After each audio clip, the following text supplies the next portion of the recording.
Good morning, my Real News Midday TV family. Thank you so much for tuning in this morning, and I'm wishing for everyone a wonderful and a blessed Sunday. And in the news this morning, Denham Town Councillor Jamaican Hyatt has died. Jamaica Labour Party Councillor for the Denham Town Division, Jamaican Hyatt, has died. The news understands that Hyatt suffered a suspected heart attack and died at hospital on Saturday night. Jamaica Labour Party Deputy Leader for Area Council 1 and a Member of Parliament for West Kingston, Desmond Mackenzie, confirmed the passing of Hyatt, who he described as a champion representative who gave priority to serving the people of his division with distinction. I am stunned by news of the death of Councillor Hyatt.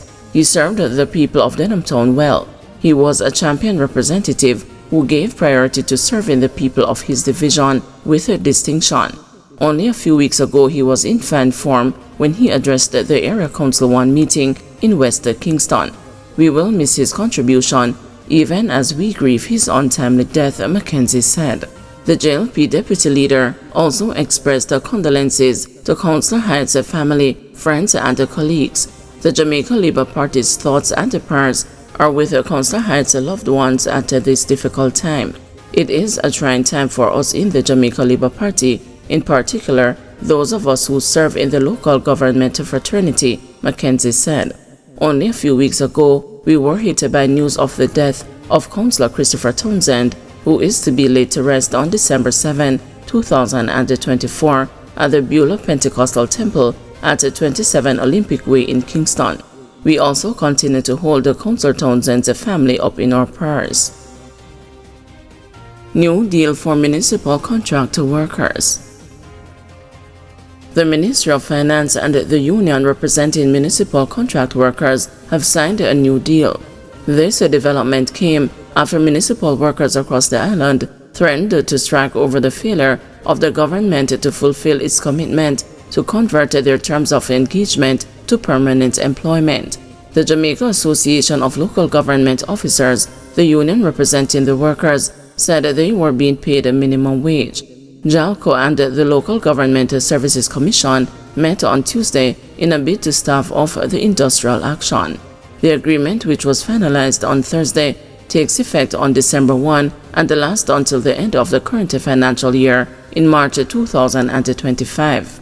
Helen Davis-White, General Secretary of JALCO, told the news that the Local Government Services Commission agreed to make the relevant information available in time to facilitate the December payment, while the Ministry of Finance and the Public Service also agreed to provide the funds needed for the payment to be possible. Arising from that, the workers agreed to maintain normalcy, she said. Mrs. Davis-White said that the new rates will reflect those of the current compensation review package for each worker's level of employment. The agreement was also signed by the Ministry of Local Government and Community Development. The workers had mandated the union to serve a 72-hour strike notice, which expired on Wednesday. The Local Government Services Commission agreed that they would make the information available to the municipal corporations by the 15th of December in order that they could meet the pay cycle for December. Additionally, we met at the Ministry of Labour yesterday, where it was agreed that the Ministry of Finance would provide the funds to enable the municipal corporations to make the payments. So, arising from that, the workers agreed to maintain normalcy. It was also agreed that we would continue discussions on the issue of the actual effective date, where the Ministry of Local Government had indicated November 1. The union maintains that it should be effective April 1 as per the agreement with the government, as well as outstanding gratuities that would be owed to some of the workers. Nothing to hide, says Tradewinds Citrus. Tradewinds Citrus Limited has defended its agreement with the Natural Resources Conservation Authority over the oil spill in the Rio Cobre last December. Tradewinds Citrus claims there's nothing secret or controversial about this agreement for the discontinuation of the case against it. The company says that the focus of the agreement was on enhancing its environmental stewardship and ensuring its ongoing commitment to sustainability. The company, in its statement on the matter released to the media, said the agreement did not involve any form of monetary compensation.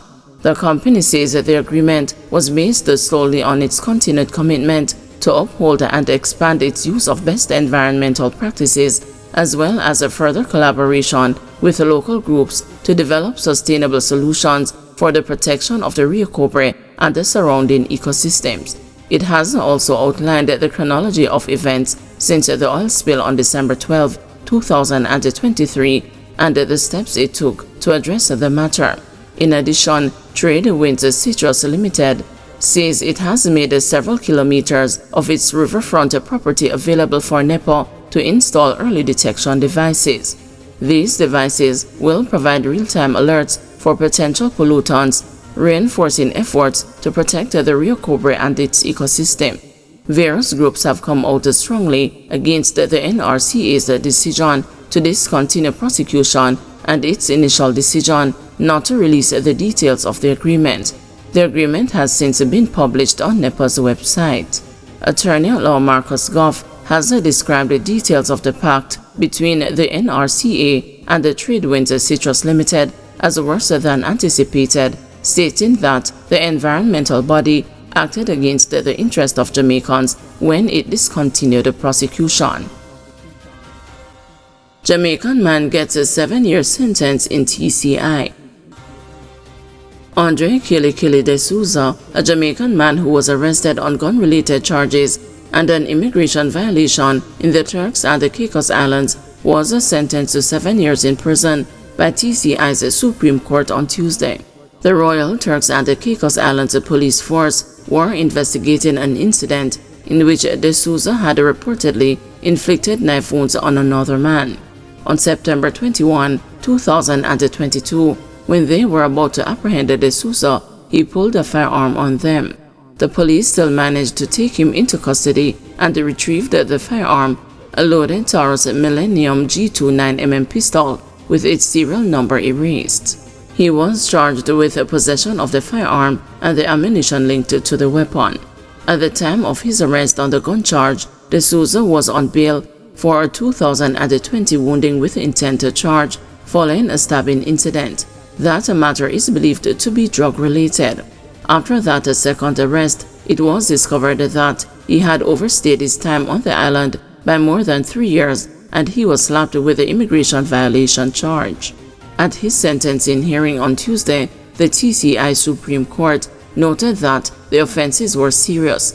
It handed de Souza a 7-year sentence for carrying a firearm, 7 years for the ammunition, and 2 months imprisonment for overstaying leave to remain in the country. The sentences will run concurrently. The court stipulated that at the completion of his sentence, de Souza is to be deported to Jamaica. Efforts by the news to ascertain whether de Souza was on the police's radar in Jamaica proved futile. Superintendent Dean Holden, the crime safeguarding public protection and intelligence officer for the TCI police, expressed their gratitude for the professionalism and the dedication of the officers who were involved in putting together the case to convict de Souza. De Souza escaped a 12-year sentence as the legislative amendment to increase the maximum sentence for gun convictions from 7 to 12 years was made after he was charged. Jamaicans must be first choice for tourism jobs, says Sinclair. Government Senator Charles Sinclair has expressed that Jamaicans must be given first choice for all available jobs in the tourism industry once they establish themselves on merit. No merit should be issued by any ministry for jobs which can be done by qualified Jamaicans. I also encourage the stakeholders to abolish systems which may lead to exploitative practices in the industry, said Sinclair. He was speaking in the Senate on Friday as he made his contribution to the 2024-2025 State of the Nation debate. Sinclair noted that transport operators and the persons in the entertainment fraternity have expressed severe challenges. Adequate guardrails must be put in place which facilitates greater participation and opportunity. The anecdotal stories from transport operators in particular can be quite disturbing. Turning to recent and ongoing strike action by tourism workers who are demanding better pay and the conditions of work, Sinclair said he stood with the workers who give of their best in any sector and who do their work diligently and honestly. In return, that the worker has a reasonable expectation to have a satisfactory working environment and receive a fair day's pay for a fair day's work, he added. The government senator noted that while there was some disruption at the respective hotels, the actions were peaceful and measured. Sinclair also stated that he was pleased with the swift response from Tourism Minister Edmund Bartlett and the Labour Minister Pernell Charles Jr. I appeal to them for a holistic examination of the sector and for them to facilitate a meaningful and a sustainable resolution of the concerns of the workers. All stakeholders must remember that this sector is important to the economy, said Sinclair. Continuing, he said, I appeal to the workers, some of whom are my constituents, let the process of dialogue take place in a manner that will not create a negative opinion of the country or damage the sector. I appeal to the employers, do not engage in any act of victimization of any worker. He also appealed for what he called a broader look at the hotel and the tourism sector across all phases for construction to the operations.